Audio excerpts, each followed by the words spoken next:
Hello everyone, welcome back to the Analyst for 18th September 2024, where we will be discussing 9 most important articles from the Hindu and the Indian Express. Now in this session, we will be covering our news articles in 2 parts. Firstly, in the analysis part, we will be discussing 2 important editorials. Firstly, we will be discussing on climate crisis agenda, and the second article would be regarding reaping the silver dividend. In the second part of our discussion, we will be taking up 7 more articles in a more simplified format, which are as follows. So, stay tuned.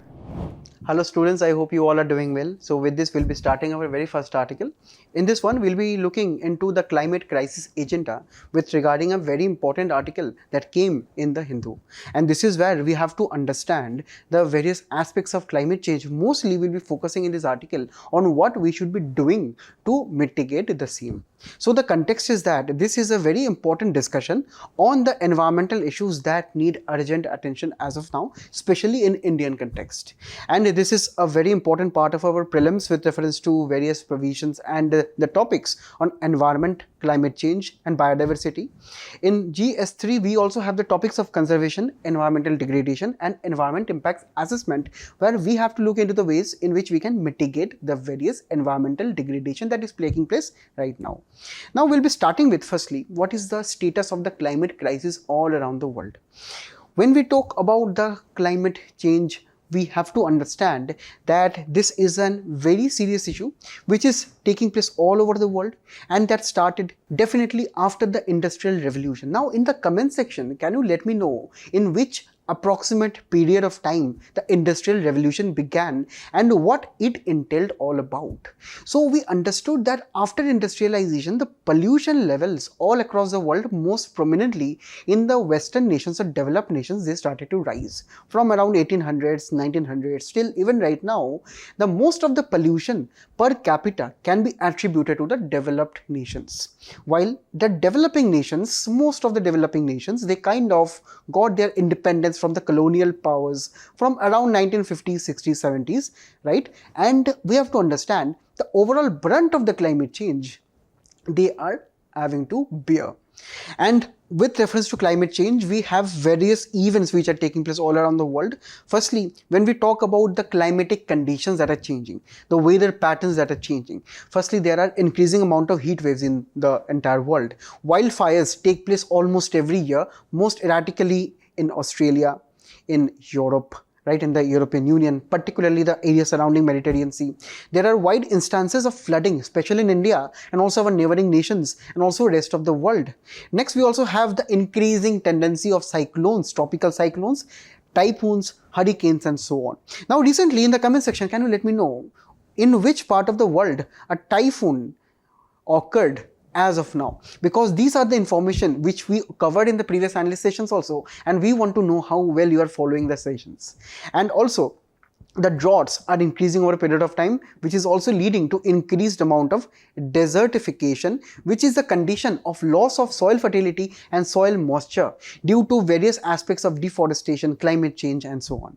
Next, also we have these instances of rising sea levels, and this is leading to coastal erosion. Most of the sea level rise that is attributed is due to the melting of glaciers and also the dilution of various aspects of pristine ice caps. So those ice caps are melting and the waters are rising, the sea level all around the world, which is leading to coastal inundation. Most prominently by 2100, it is estimated that most of the cities, most of the well-known cities in India itself, such as Mumbai, such as Kolkata and various other parts of the country which are along the coastal regions, they will be kind of at the verge of submerging under the sea. So these are various important and serious risks. And also we have to understand, in various coastal areas all around the world, salt water is entering the fresh water. This is contaminating the water and making it unfit for human consumption, and this is leading to loss of freshwater resources and also posing a huge risks to the biodiversity of the region, prominently in the polar region where the ice caps are melting and the polar bears have nowhere to go. You must have seen that very famous picture of a polar bear standing on one just, tiny iceberg. So that is the climatic condition, that is the condition of global warming as of now. And also, when we look at other associated changes, for example, the ocean acidification side, this is also turning the oceans all around the world more acidic due to the carbon dioxide or increasing amount of carbon dioxide concentration in the, say, oceans. And this is also posing a significant risk, one of the most important risks to the coral reef population around the entire world, because the coral reefs, are troves of biodiversity. And this is why we understand we have to preserve them. But at the same time, when oceans are becoming more acidic due to this particular condition, on the other hand, oceans are becoming more and more polluted due to the use of plastics, chemicals, hazardous chemicals by the shipping industry.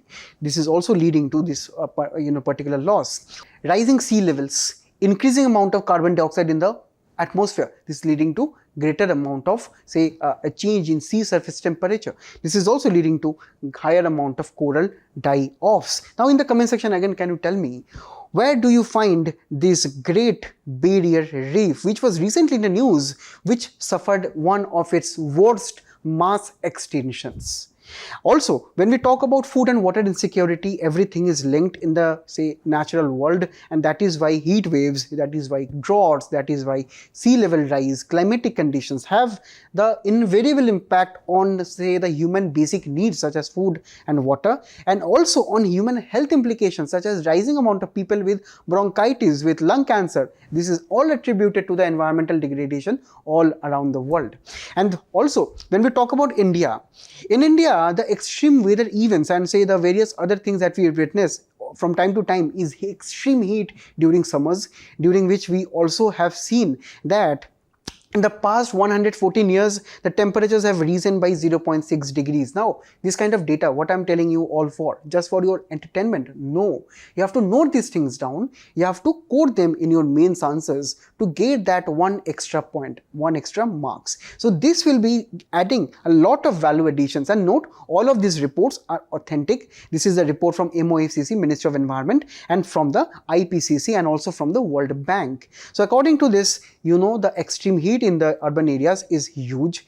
Also, we have found that in recent times, due to various localized events and also the global rise of temperatures, there is extreme amount of precipitation which is happening due to extreme amount of, increased amount of evaporation and formation of more and more clouds due to extreme heat. This is also leading to erratic rainfall patterns, and this is what we have to understand. A 2-degree rise in global average temperature can make India's monsoon totally go haywire or totally break down, and this will be having entire or enormous, negative consequences for our Indian agriculture. Next, also when we talk about the droughts, this has also frequently have risen over a period of time. Also, India's warming scenario by 2080, it is expected that the average temperature in India will be increasing by 4 degrees Celsius, and let me tell you, even 0.5 degrees Celsius rise is very catastrophic. That is leading to, right now in the entire world, high amount of extreme weather events, sea level rise and so on. So imagine a 4-degree rise, what it will be able to do. So this is what we have to understand, the hazards of the climate change in India as of now. And here, the editorial is proposing various, say, kinds of solutions. Firstly, we have to mitigate, we have to reduce the amount of pollutants that we find in the, say, natural human ecosystem as of now, that is in the urban areas, in our agricultural sector, in our industry sector, transport sector, everywhere. So firstly, we have to target the devils which are causing the same. So they are the pollutants. Which kind of pollutants to target? Firstly, we have to target that bad evil of carbon dioxide emissions or CO2 emissions. Now here, the CO2 emissions not only pertain only regarding CO2. It is actually all the greenhouse gases that have global warming potential. Now what is that? Global warming potential are all those emissions including CO2, including SOx and various other oxides of various other chemicals, which has the potential to stop the heat escaping the earth. That is, it will be promoting more and more, greenhouse based emission, or say greenhouse based warming potential in the earth. That is, concentration of these greenhouse gases in the atmosphere, they will be increasing the amount of temperatures in the entire world. So we have to firstly target those gases. Secondly, we have to also target methane. We have to target, for example, HFCs and various other, say, aspects such as black soot and ash, these kind of short-lived super pollutants. So these are the things which you have to target. Now we have to break down the climatic problem by pollutants, as we have understood, as for example methane, F gases, which are cooling gases, refrigerant gases, which are also having very high greenhouse gas potential. Next, we have to also categorize what are the sinks, or these are the places which can intake the excess amount of CO2 within them. That is our forest. More forests, more CO2 will be taken in. We can also, accumulate CO2 under the soil itself. This will be also leading to something which we know as carbon fertilization, because for plants it is good that we have more CO2 in the soil. Next, in the oceans also we can capture the CO2. So this is where we can understand, we can actually have to identify the various aspects. Also we have to identify the sectors which pollute more. Now in the comment section, can you let me know that sector which is the highest amount of polluting nature of CO2 in our India? Now we have discussed this just in the previous analyst sessions also. You let me know in the comment which is the most polluting sector. For example, it can be transportation, agriculture, industry, and so on. So again we have to target like this. Firstly, by pollutants, by sinks, and by sectors. So in your answers, please do give recommendations just like this. It will be adding excellent value in your answers. Then we need tailor-made treaties such as, say, the Montreal Protocol and also the Kigali Agreement made under this Montreal Protocol. This is trying to avoid 0.5 degree rise of global temperature by 2100. And this is how they are doing this, because these are trying to cut down the HFC consumption, and this is also they are trying to do in a phase wise format. For example, by say 2036 will be achieving at around 85% reduction.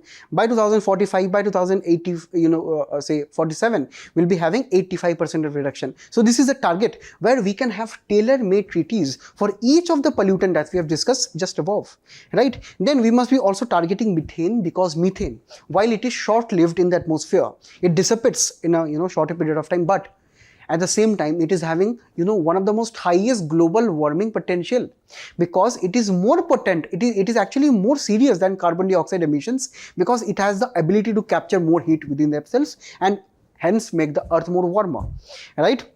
And this is where the global countries such as US, European Union and China, they must be trying to have a treaty to reduce their methane emissions all around the world. And that is, they must be trying to reduce to zero levels by 2030. So this is their part. And also, on our part, on India's part, we must be doing more and more gas capture, methane gas capture using advanced technologies, and also biogas projects which we can use the methane into powering our own power sector or energy sector. We can use the excess methane, we can use the methane that we got from gas capture, right? We can use it to power our kitchen, our houses, our industries. Also, we must be trying to reduce the short-lived climate pollutants. For example, say during construction activities, we have huge dust. We have, say, while we are burning coal, we see that some black soot flies away. That is also a short-lived pollutant, but they are very potent, right, when it comes to global warming. So we must be also be targeting them. Then the solution is carbon markets. Now, to understand carbon markets, imagine that there are two emitters or two industries who emit huge amount of carbon dioxides every day. Now, suppose the government tells that, okay, from now on what you can do, you can only emit 100, for example, say kilos of CO2. That is, you can only release 100 kilos of CO2 in the say atmosphere. Why did the government calculate this? Because using scientific study, government found that okay, 100 kilos is kind of safe to do so, and it is only safe if all of the companies all around say India, they are having this kind of limit. So what happens in this carbon markets, that for example, this is the company, right, which is emitting a lot of CO2 because it has low amount of technology. So the technology is very old and hence it is polluting more. But the company B is having more and more investment in clean energy. That is, it is not exactly emitting 100 gram, or say 100 kilos of carbon dioxide. It is just emitting around say 80. Now, how much the surplus it has? It has 20 kilos of carbon dioxide that it has surplus. Now, this particular company can sell this 20 kilos extra of its own quota of carbon to the company A. So in this way, the company A, while if you are breaching this particular target, you have to pay a minimum amount of fine, but you can actually continue your production. And also, to avoid paying that fine, you have to improve and upgrade your technology by investing more in cleaner resources, cleaner energy. So this is exactly how carbon markets work. And that is why, any kind of carbon market, if it is highly democratized, if it is properly established using rules and regulations in the country, every company will be welcoming that, because they can actually invest in better technology and they can have a second source of income, that is by selling carbons, right? So carbon credit they can sell with reference to any extra credit that they accumulate. And also, this can help us achieve the global temperature goals set by Paris Agreement. So this is what we must be also trying to understand, that we should be limiting the global rise of temperature by 1.5 degree by 2050 and by 2 degrees Celsius by 2100. And if we do not control our CO2 emissions, this will be impossible to achieve. Next, India is also achieving to have its own India carbon market by 2026. So let us see what is going to surface there, but it will be a good move, because this carbon market will be avoiding $35 trillion in climate related cost over the next 50 years if the carbon market is in place. What kind of cost we are talking about? We are talking about the cost due to climate change, extreme weather events and so on, because increased amount of CO2 will be definitely be leading to various other issues, and if we say have a carbon market, the emissions will reduce and our cost will be saved.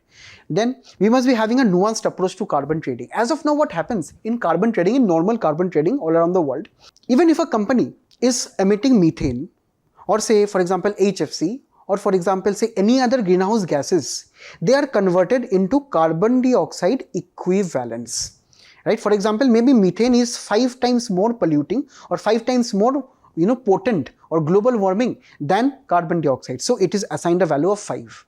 But this comparison will not work with each and every pollutant, such as black soot, such as various other small and short-lived pollutants. They will be not working. So that is why we must be having a nuanced approach, that we must be changing our approach from being a carbon-based, say, grading system to separate currencies, that is all of the pollutants should have their own separate values with reference to carbon trading. So that is a very good way to go ahead. And finally, the governance and coordination aspects must also be improved over a period of time. So summarizing what we must be doing for our climate action ahead, firstly we must be having energy transition towards renewable energy, more and more solar energy, wind energy, nuclear energy, though it is not a renewable energy, but we must be having more push for green sources of energy. Next, we must be also looking at coal phasing out over a period of time. Despite being a developing nations, India need to actually aspire for coal phase out from around 40-50 years from right now. Next, we must be also trying to have energy efficiencies by using more and more LEDs and better amount of technologies, green technologies.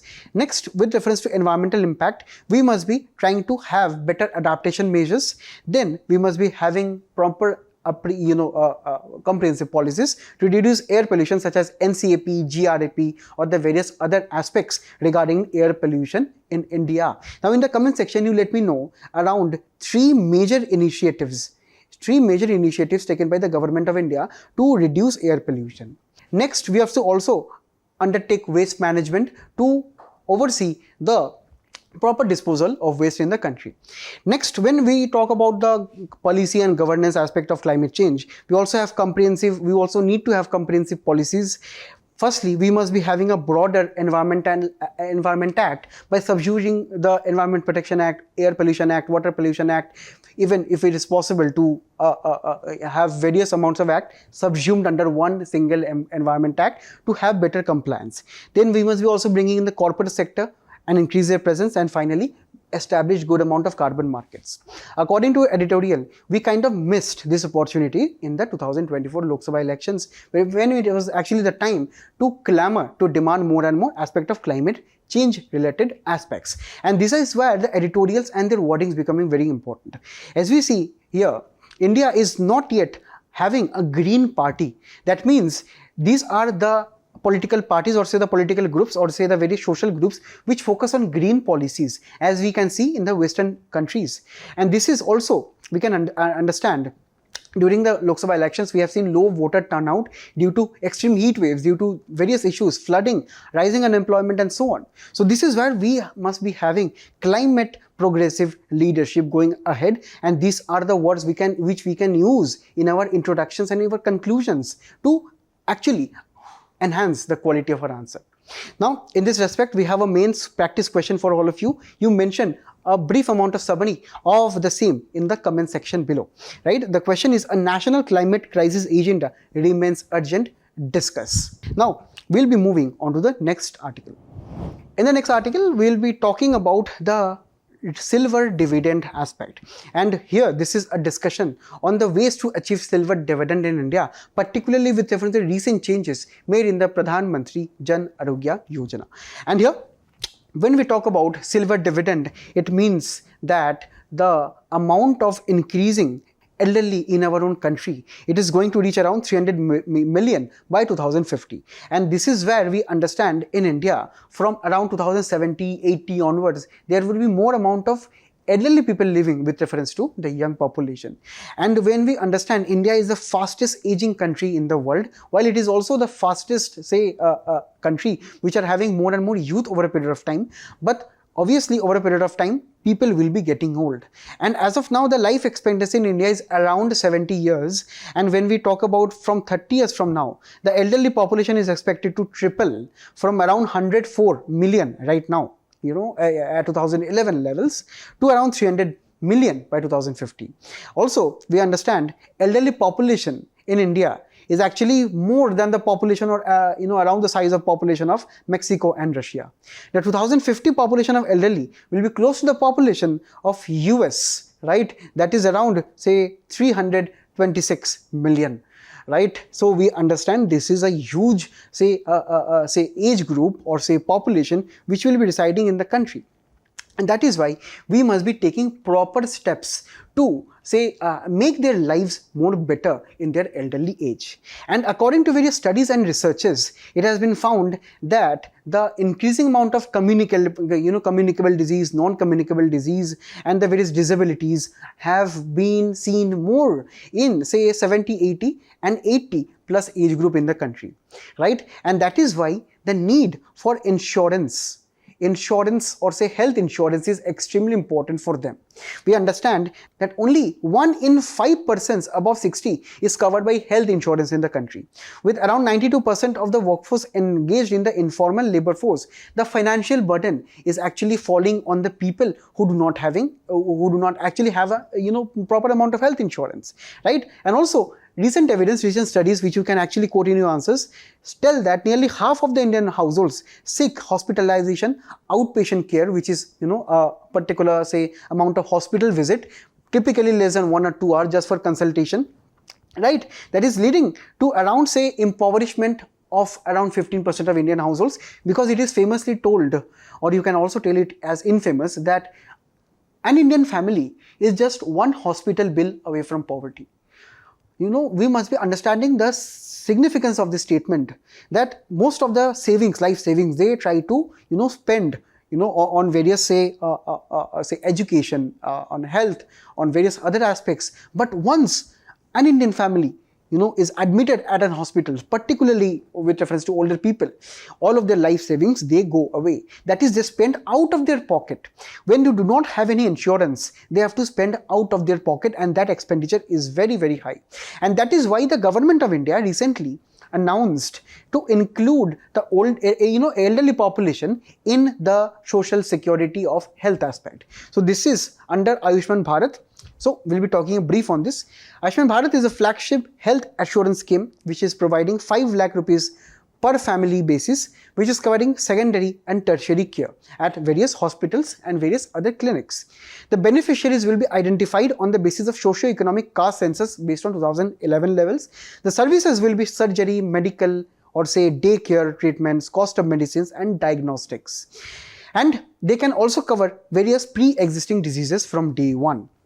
This entire process is cashless and paperless, and also the implementation is done by various local level clinics known as health and wellness centers, and this can be availed at both public and private hospitals. Recently what the government did, it covered or say gave universal health coverage to all the senior citizens above the age of 70 years, where we understand that this benefit will be covering around 4.5 crore families with 6 crore senior citizens, and with around 5 lakh rupees of free health insurance cover on a family basis it will be given to all the senior citizens.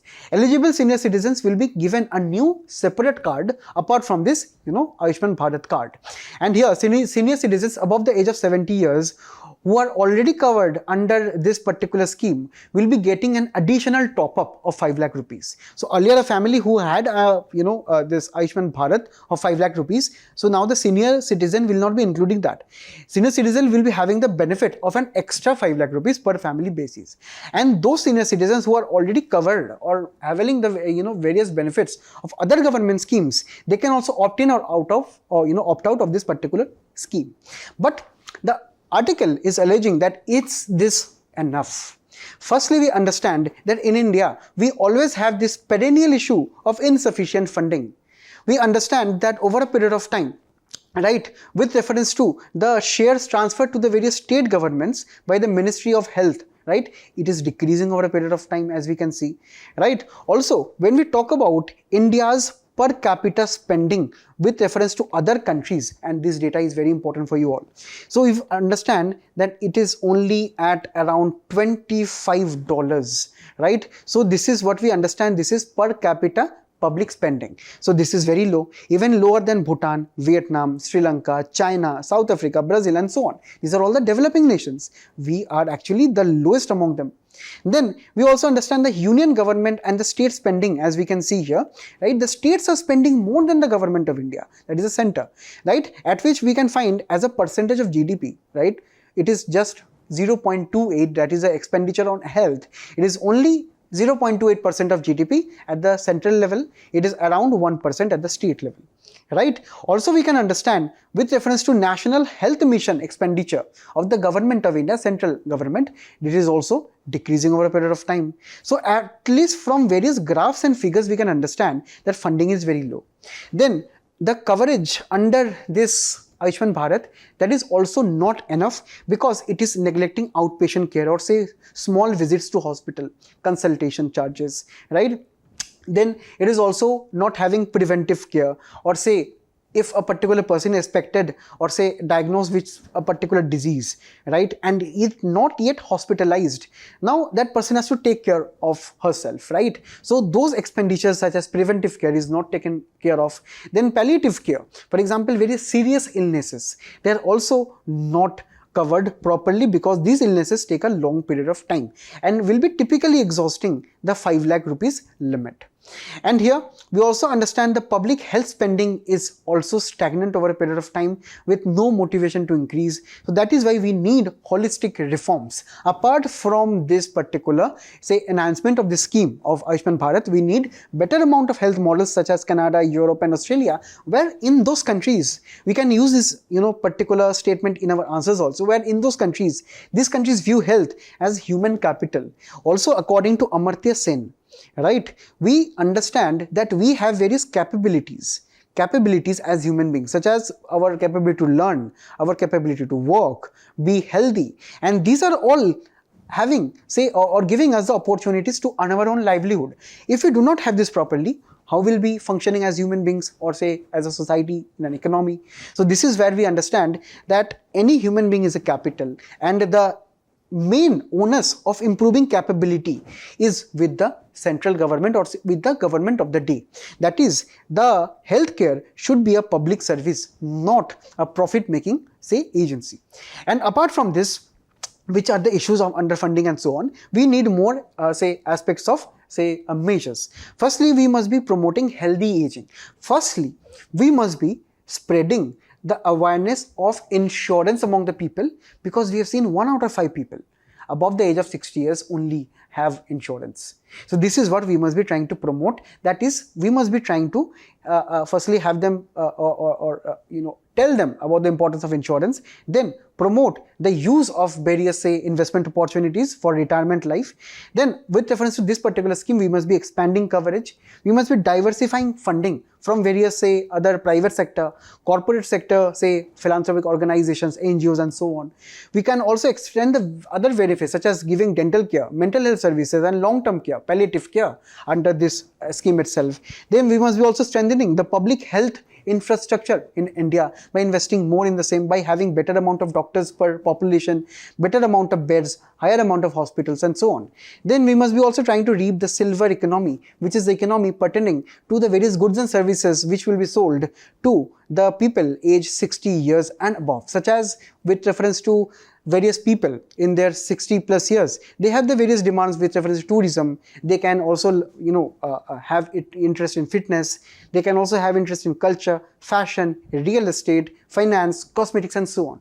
So we understand, while the elderly population in India, they are going to increase, but also we understand the market for their goods and services, they will also be valued at around $42.2 billion by 2028 itself. And this will be giving wide amount of opportunities to be invested by various startups, by various private companies in India. So that is the way to go forward. And finally, we must be also trying to convert the care economy, where most of the burden is undertaken by women in India, where they have to care for their parents, where they have to work at a very cheap labor for various hospitals and various other aspects of old age homes. So we can actually try to monetize those centers and try to convert them into good sources of livelihood.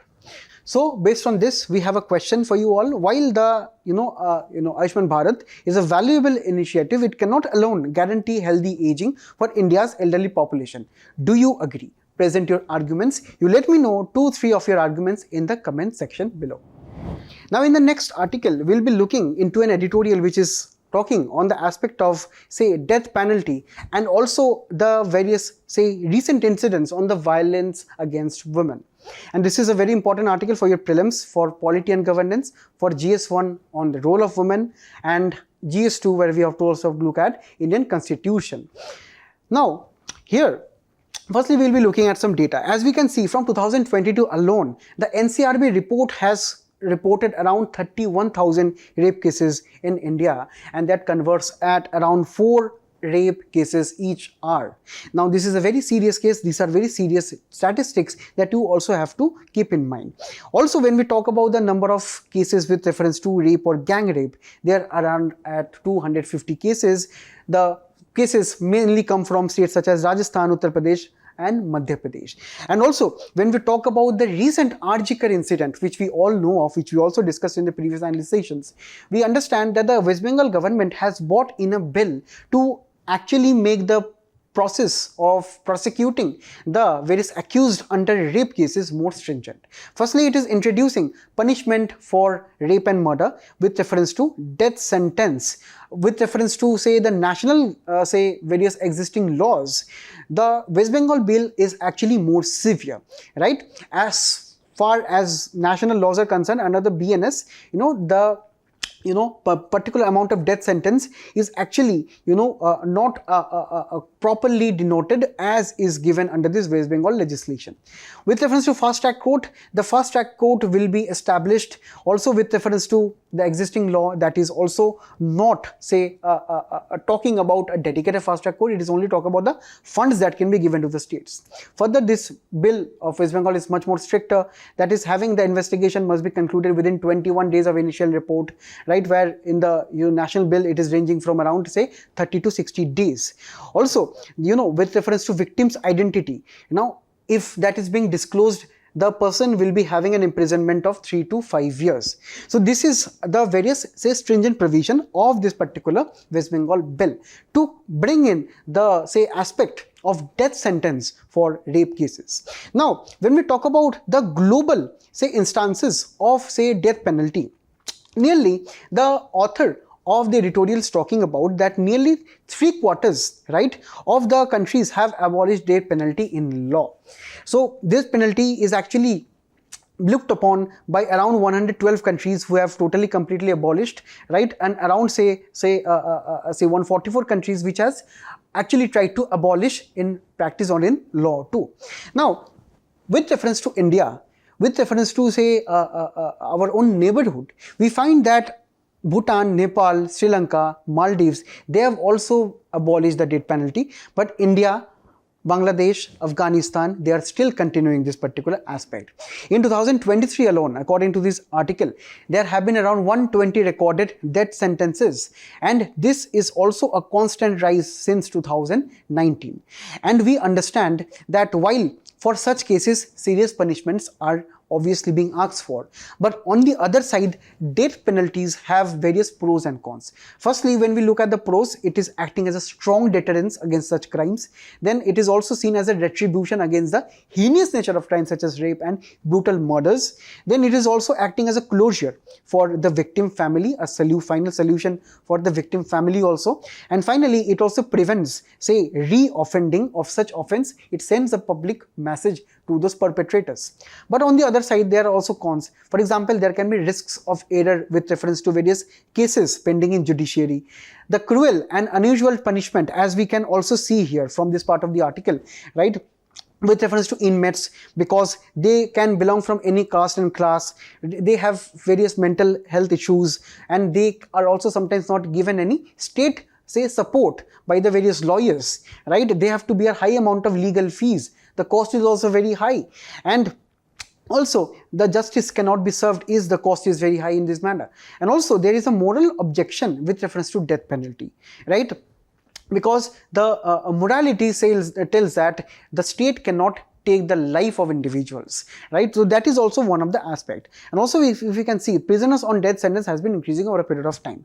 And in India, death is actually given for offences such as waging war against the government of India, murder, or any other criminal statutes as stated, for example, with reference to sati, with reference to SC/ST Prevention of Atrocities Act, with reference to, say, rape of minor below 12 years of act under, the Protection of Children from Sexual Offences Act of 2012. Then the Narcotic Drugs and Psychotropic Substances Act is also having a death sentence aspect, the UAPA Act, and finally the Army, Navy and Air Force Acts. So these are the various provisions. But here, the author of this editorial, they are talking about, VAWC, that is the violence against women and children, which take place, right, with reference to sexual violence. And this is actually a process, according to the editorial, it is telling that the accused individuals, they come from the society. And if they're coming from the society, there must be some issues with the society itself, right? So this is actually reflected with reference to various, say, scenarios as seen in India, right? Also in various parts of the world. If the rapists are coming from the society, then maybe one part of the problem is with the society. So this is a very good point that we have seen in this particular article, right? So the article is on the other side trying to argue that instead of going for death penalties, can we not have the solution within our societies itself? Can not the various feminist groups, NGO groups, civil society organizations and government authorities, cannot they try to bring a social change at the societal levels? Let me know what you think in the comment section below, or whether you have some other opinions to agree or disagree with this opinion or not, right? So this is where the author is also quoting that the Justice Verma Committee also quoted that there should not be any death penalty for rapist. That what should be? There should be a minimum 7 years and maximum entire life of imprisonment, but not death penalty. Also, Supreme Court on the death penalty matters under Jagmohan Court, right? Under Jagmohan Singh versus State of UP 1973, Supreme Court, while validated that, in 1973, that the state has the right to take away life under Article 21, or say it can have the right of deprivation of life if that is established, or say if it is actually following a procedure established by law. Next, in 1979, in Rajendra Prasad case, Supreme Court again told that okay, the state has the right to give a death penalty if that is a crime which is very heinous of nature. But a significant change in the stance of Supreme Court was also seen in the Bachan Singh case of 1980, where the Supreme Court told that death penalty must be avoided most of the times, and it must be only be given in the rarest of rare cases. Further, in the Machi Singh case of 1983, the Supreme Court also noted that this kind of considerations for death penalties must be seen in only the rarest of rarest cases, because we have a moral obligations to support the various people in the society, and if we bring a proper change in the society, this kind of evil cannot perpetrate. So this is a very unique point, and you can actually be noting this down in your notes to beautify your answers properly. In the next article, we'll be talking about this editorial, which is highly important for your prelims economy part and for your GS3 Indian economy and various issues related to mainly employment, development and growth. Now here, this editorial is an excellent editorial talking about a positive and optimism approach of how India can go on to reap its demographic dividend. Now when we try to decode this note, firstly we'll be looking at some very important data which is also important for all of us here preparing for the exam, which will be aiding value addition in your answers. Firstly, the median age in India according to the author, according to various data, is 28 years. 63% of the population is of working age, but the labor force participation is just as 55.2% in 2022. This is according to the recent International Labour Organization. And also this report is telling that falling labor intensity is likely due to growth led by services sector rather than the manufacturing sector. We'll be explaining this. Firstly, we'll be looking at this amount of status of employment of youth in the country. As of India, you can understand most of the employment goes to self-employed people at 2022 level, as you can see, followed by casual labor, then regular labor, which is actually the formal sector, right? And according to this editorial, the author is telling that there is certainly not a scenario of jobless growth. Now, jobless growth is generally refer to a scenario when in this particular diagram, as we can see, India's GDP growth is actually much more higher than the growth of employment or job opportunities. So whenever we understand the jobs are not being created as rapid as the rise in GDP, that is a condition of jobless growth, right? In India, this phenomenon has become particularly very prominent in academic circles from 1990s onwards, when the country shifted toward the services sector, where most of the employment there is tech driven, is skill driven, right? And most importantly, the jobs are also limited, right? So we can understand that from agricultural sector, from manufacturing sector, very less people can go to the service sector. And that is why we understand that jobs have not been created up to that level, because the agricultural and manufacturing sector, they also are suffering from various issues. Now, according to various academicians, the jobless growth was seen during this time. What was the reason? Firstly, because India shifted to capital intensive industries such as the service sector, which is more reliant on capital and less labor intensive. While India is a labor intensive nation, if we do not have more amounts of manufacturing which is labor intensive, such as textiles, toys and so on, then the jobs will not be created.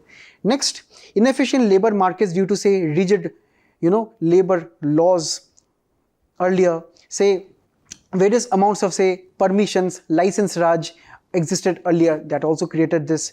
Next, the global economic trends, for example, the Asian global financial crisis of late 1990s, the economic crisis in 2008, and the various issues and conflicts which go on, they also have a dampening effect on Indian economy. And finally, the demographic challenges of skilling people, of feeding the people, of properly educating the people, making them healthy. This is also a kind of an issue, because India is having one of the highest amount of poverty rates all around the world, unskilled population and so on. But on the editorial side, according to the author, he is arguing that the Indian manufacturing sector has not been seeing that amount of job growth as we have seen in the service sector, and that is why we cannot tell this as a jobless growth, right? Now, the author is proposing various steps how India can achieve its demographic dividend. As we can see, the demographic dividend with reference to India has started in 2018 and it is going to last at around 2055, right? And this is actually, we can see, far better than countries such as Japan, Italy, Korea, Spain, China and so on, and India is poised to have highest amount of young population in the entire world. So firstly, we must be starting with, say, a reform agenda, right? The Economic Survey of 2023-24 has stated that in India, the skill, the amount of skilled population is only at around 4%. And this is also, say, attributed to, say, decreasing amount of capital to output ratio. Now, capital to output ratio is that ratio where we have, say, the amount of capital to, say, the GDP of the country. So, if we have more capital or, say, more and more machines, then obviously we have to use them. And if the capital output ratio is very high, that means it is not good for the country because you are not using too much of capital. So ideally, the capital output ratio must be very low. And also, as we can see in India, the amount of skilled population is very low, right? But on the other hand, the government, right, across various periods of time, they are trying to invest in better technologies, and this is why over a period of time the capital output ratio can go down, and also increase the capital to labor ratio, which is also a good signal, right? Now, according to Arvind Pangeria, right, he tells that capital-led economic growth is not ideal because in India we have more of labor. So that is also a thing. So these are excellent arguments you can give in your answers, right? On the one side, we have better amount of technological growth, which is, right now looking at, say, decreasing the capital output ratio in the country. But on the other hand, we also have an abundance of labor. So where we can fit them? We can fit them in the MSMEs of the country by having better and more investment in this particular aspect. We must be also trying to make the lives of the MSMEs better by simplifying the labor codes, right? And also, we must not be forgetting the agricultural sector, which is where we understand 45% of the workforce is employed and which accounts to around 18% of the GDP, right? So we understand they are also very important. And also, we have to focus on high labor intensive sectors such as tourism, such as apparel sector or textile industry, toy industry, where we can create more and more employment. The second solution to harnessing demographic dividend is skilling. Indian government has various aspects of skilling. Firstly, we have the National Education Policy of 2020. Then we have Pradhan Mantri National Apprenticeship Scheme, which is trying to have better amount of skilled individuals at the various industries, MSMEs. Then we also have the National Skill Development Mission. Then we have Skill India Mission in PPP model, where the private sector is also collaborating with the public sector.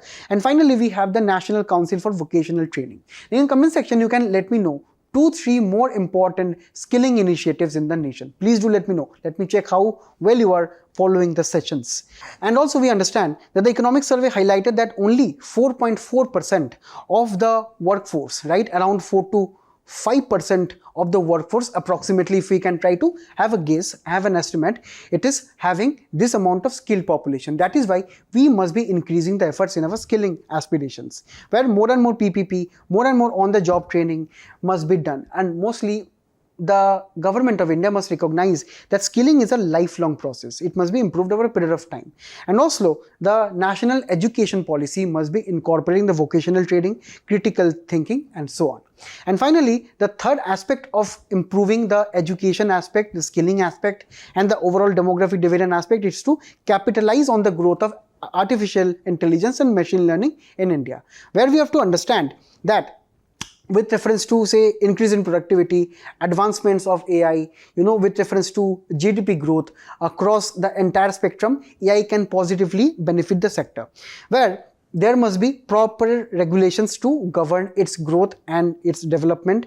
And also, according to Statista, the AI sector is expected to grow nearly 9 times to become $826 billion market by 2030. So you can understand a huge amount of market potential. But according to NASSCOM, India already has the second largest amount of, say, skilled workforce in the country with reference to AI. But we have to understand that the current gap between demand and supply is 51%, which will be also increasing over a period of time.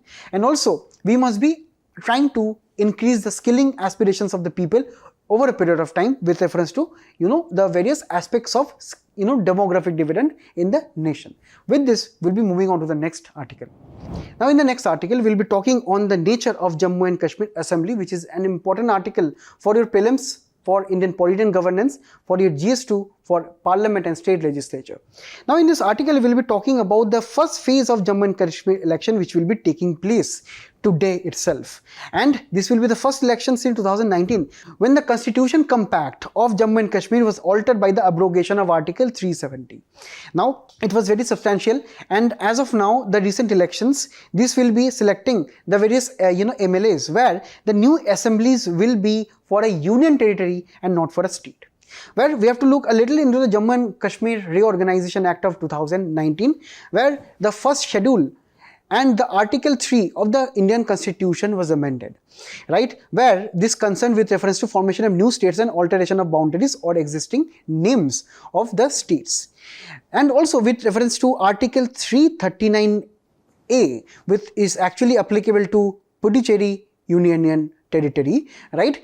Also with reference to this, the aspects of this union territory was brought into Jammu and Kashmir and Ladakh, where we have to understand the creation of local legislature of Jammu and Kashmir, where with reference to creation of local legislature or council of minister or both of the certain union territories will be given. But here we have to also distinguish this from the case of Delhi. Now Delhi is different from this particular aspect.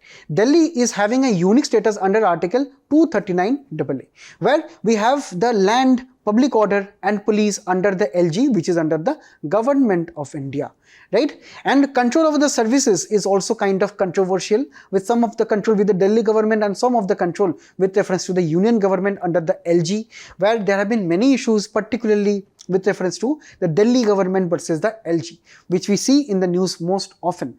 With reference to this Anti-Corruption Bureau is mentioned in this article. With reference to this, the Anti-Corruption Bureau of Delhi has been an issue between the center and the states, right? The Union Ministry of Home Affairs has been issuing a notification in 2015 which told that Delhi will have control of ACB only to the extent it deals with Delhi's bureaucrats, not government officers in the territorial jurisdiction of Delhi or any other central government officer who is working with the Delhi government. So there are many tussles which are going on. That is why in 2018 and 2023, the Supreme Court also upheld the Delhi government or the legislature of Delhi. But again, in 2023, the center brought an act, right, which is also trying to subvert the Delhi government, which is why this particular issue is always in the news. With reference to Jammu and Kashmir and the powers, right, the 1947 Instrument of Accession, with reference to this, the Jammu and Kashmir acceded to India with reference to defense, foreign affairs and communication, because under Article 370 earlier, right, the Indian Parliament had a very limited legislative power with reference to Jammu and Kashmir, and the centre's lawmaking power was also extended with reference to various other subjects in the union list, but not the various other aspects, because Jammu and Kashmir had their own constitution.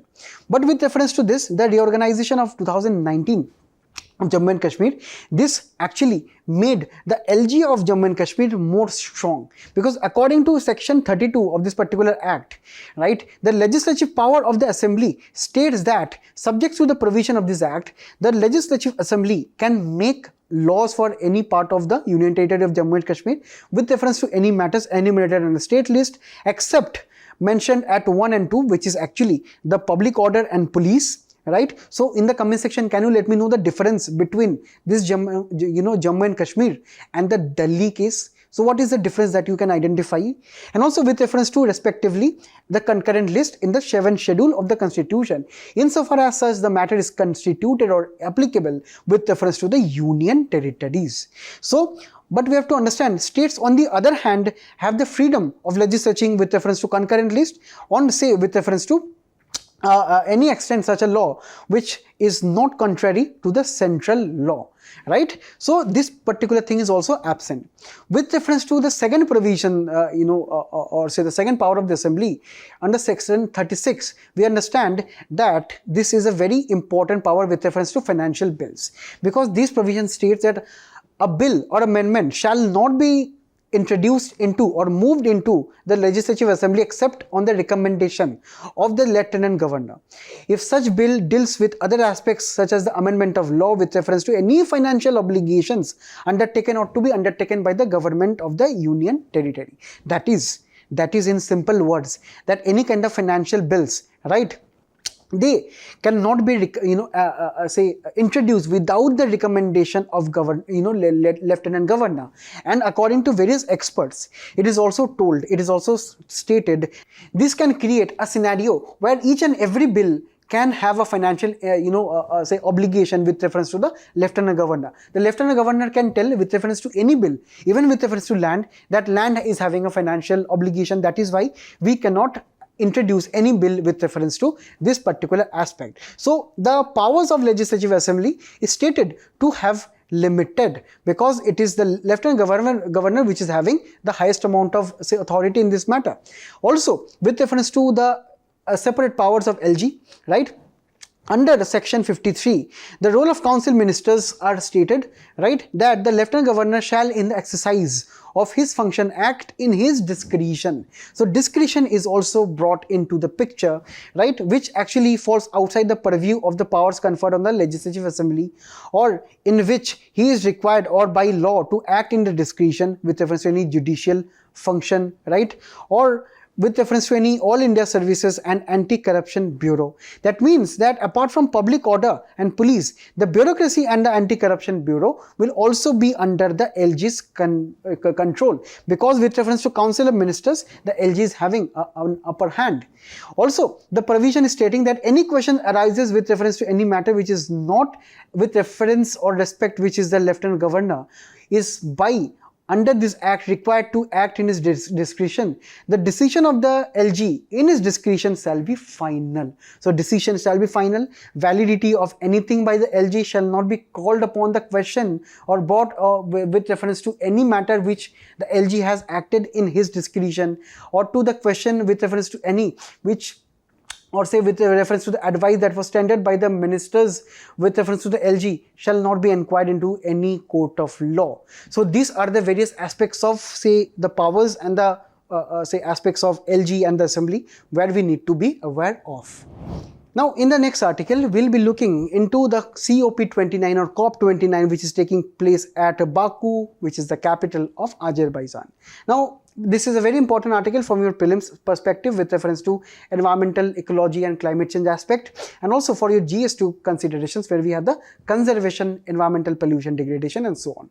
Now here, firstly, this particular news article is extremely important because the COP29 is going to take place at Azerbaijan, and these COPs are extremely important when it comes to the climate change matters all around the world, where we have to understand mostly in this particular 29th session of the COP, right, most of the countries will be focusing on the climate finance or the amount of money that the developing countries would be needing to cope with the ill effects of climate change, where the rich countries, they actually pledge to allot $100 billion every year, from 2020, but that is not yet materializing because the Western nations, due to their own hypocrisy, they are not allotting the schemes, the funds, which we have to talk about. The Paris 2015 agreement, however, mandated that this sum must be scaled up from 2025 onwards, let alone scaled up from 2020, a single, a billion or, this kind of funds have not been allotted. Now, looking a little bit about climate conference and COPs, which is the conference of parties, this is actually a meeting of countries to adhere to any international convention of treaty known as the conference of parties. And with reference to this, any decision can be subjected to ratification, acceptance and approval, and finally accession, right? With reference to this, we have two major important conventions. Firstly, UN Framework Convention on Climate Change and UN Framework Convention on Biological Diversity, where we have the Kyoto Protocol, Paris Agreement, all under this COP, where we have 198 parties, from the entire world, and this is what we have understood. As of now, we have had around 28 COPs, and the 29th will be taking place at Azerbaijan.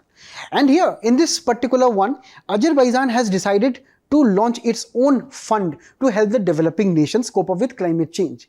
The name of the fund is Climate Finance Action Fund, which will be seeking voluntary contributions annually to reduce the fossil fuel emissions around the world.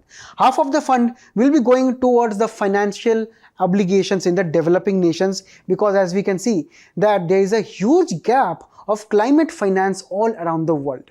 Also, when we can talk about the developing nations such as India, right? We understand that with reference to, say, fighting climate change, going ahead, according to UNFCCC, $5.9 trillion is not enough to meet climate goals in India and also in the entire world. We have to understand there is an increasing amount of awareness that must be going into this. And also there are other proposals such as having a global market on green hydrogen, agreement on a global emission footprint, and also promoting digitization, data centers, and their various norms and rules and regulations to reduce the amount of carbon dioxide emissions. In the next article, we'll be talking about the US Central Bank and the possible Fed cut, or say the rate cut that will be possible by them. And this is very important for your prelims, where we have to look into economy and social development. And here, when we talk about the recent news in this particular meeting of the Federal Open Market Committee, which is the branch of Federal Reserve Bank of, say, the Central Bank of US, to decide on the interest rates, right? That is, in our terms, it is our own repo rate. It is actually their rate, which they call generally in popular term as Fed rate. So in this particular aspect, the US Fed is expected to reduce the interest rates by as high as 0.5%. And why it is so important? Firstly, because if we understand, if the US rates reduce, there will be a massive, say, inflow of currency or, say, investments into India. Because, for example, say earlier the interest rates in both countries were 5%. Now US reduced by 0.5% to 4.5%, right? So obviously the investors from US, investors from various other parts of the world, they will be seeing that now India is offering more and more, say, interest rates, so let us go and invest in India. So generally, currency exchange rates will be affected first, where with reference to, say, any changes in the, say, interest rates in the, or say, Fed rates, right, the dollar strength may go down if the rates are reduced, because most of the people in the US, they will be selling dollars and coming to India. So when they sell dollars, dollar will be having depreciation, and on the other hand, Indian rupee will be seeing appreciation. And this can also have an impact on our own import and exports, because if rupee appreciates, we know imports go up, exports go down. And if exports go down, this is not that good for the economy in the long run. Next, global capital flows also will be impacted, as we have told, that due to interest rate differentials, the investor sentiment changes and they go to countries with high interest rates. So definitely, maybe some investors, if the rates are reduced, some investors will be going to, say, India and some other countries which have higher interest rates than the US. Then economic growth can also be impacted with reference to, say, domestic impact in India, right? If we talk about only in India, our, investments with reference to foreign investments, FIIs, FDIs, they will improve, right? And this will be impacting economic growth in India itself. It will be improving the same. Financial stability, the banking system, they can also have better amount of funds due to investors coming with huge amount of money. And finally, inflation can also be combated with reference to, they say, the higher amount of funds with the government. And also when we talk about inflation, right, in India, when we talk about the rate of around, say, 5% as in our example, right? So in India, the government of India can also control inflation. The RBI in India can also control inflation by increasing the repo rate if it is seeing too much of, say, money that is coming into India. Right? So it is actually the overall impact that we have to look at. And why the Fed is right now cutting the interest rate? Because in the COVID period, right, the inflation after the COVID, say, pandemic, the inflation rose, and that is why we have to control the same. And US also recently saw a recession, and that is why the Fed is trying to decrease the interest rate so that people will be spending more. So when interest rate goes down, people can easily borrow money, they can spend more and have better amount of demand for goods and services. And this is what we have a three-pronged impact of the rate cut in the US if it is going to take place. Firstly, as we have already discussed, the difference between US and other countries will be widened, as we have taken India's case. If say India is having higher interest rate, people will be investing in India, right?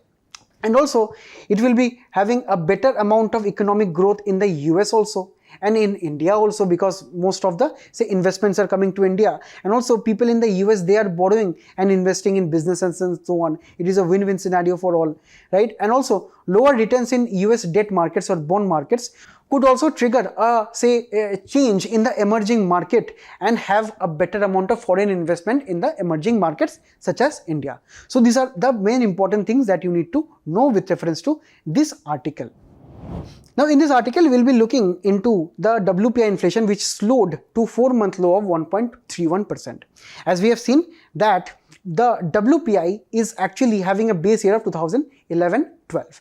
Compared to the say CPI, the WPI is only having 3 major classifications of say components of various baskets of commodities under manufactured products, fuel and power, and primary items. It is only including goods and not services, while the CPI is including the services too, right, with reference to various education, health and so on. WPI is only concerned with the wholesale good inflation. The data is released with reference to on 14th of every month or the next working day if 14th is a holiday. And also the components, as we have seen here, the data source is from the Office of the Economic Advisor, Ministry of Commerce and Industry. Now with reference to the news item, we have seen that mostly it is on a downward path with reference to the present WPI, where inflation has fallen in 13th manufactured product categories, as also as we can see here, the manufactured product, fuel and power, food articles, primary articles, everywhere the prices have declined, and this is a scenario of deflation which has occurred at the tune of 0.7%. And with reference to this, maybe this deflation has occurred due to another effect known as base effect, where it is actually maybe, for example, in 2020, the price of one item was 100. But in 2019, that item was only at 50. Maybe due to say supply chain issues, the prices have increased. Now, if in 2021, that prices have, for example, reduced to 90, that means that that price has reduced from a base of 100, while originally the price was maybe at 50 only, right? So this is actually a base effect where you can have an illusion of a higher base, of a highest price at a previous year, and when you have a lower price now, you can actually say maybe the prices have declined, but prices were already high before. So this is the concept of base year, which is very important for your prelims. Now in the final article of the day, we'll be talking about a recent report which is talking about the conditions of the various states after 1991 LPG reforms in the country. Now this is a very important article for economic and social development, also for your mains in GS3. We have the effects of liberalization on the Indian economy, changes in industrial policy and their effects on industrial growth. So please note that all of this important data observations are highly important for your mains answers and also for your prelims answers. Now according to a report by the Economic Advisory Council to the Prime Minister, we understand the per capita income of the southern states have increased over a period of time in India, right? Where we talk about Andhra Pradesh, Telangana, Karnataka, Kerala, Tamil Nadu, all of the states, as you can see, are in red, right, which have signified that their per capita income after 1991 reforms have been improving due to better investments in the service sector in the various other sectors. Among the various other states, we see Maharashtra and Gujarat have been consistently performing well, with obviously the states of say Haryana and Union Territory of Delhi, they have also done good aspects. Punjab, they were progressing during Green Revolution, but they were lacking behind after 1990 LPG reforms. The eastern states also remained a concern with reference to West Bengal especially, where it is not performing well and it is right now at the 14th among the major states. And here finally in Rajasthan and Odisha, they have also recorded declines until liberalization actually tried to transform their economy, where they have done a good level of rise, good level of efforts with reference to the various initiatives, with reference to employment opportunities, welfare opportunities in their states. So I thank you all for being a very patient audience. Please do attempt the quiz which is following up. Till then, we'll be meeting again, and all the best and best of luck. Thank you.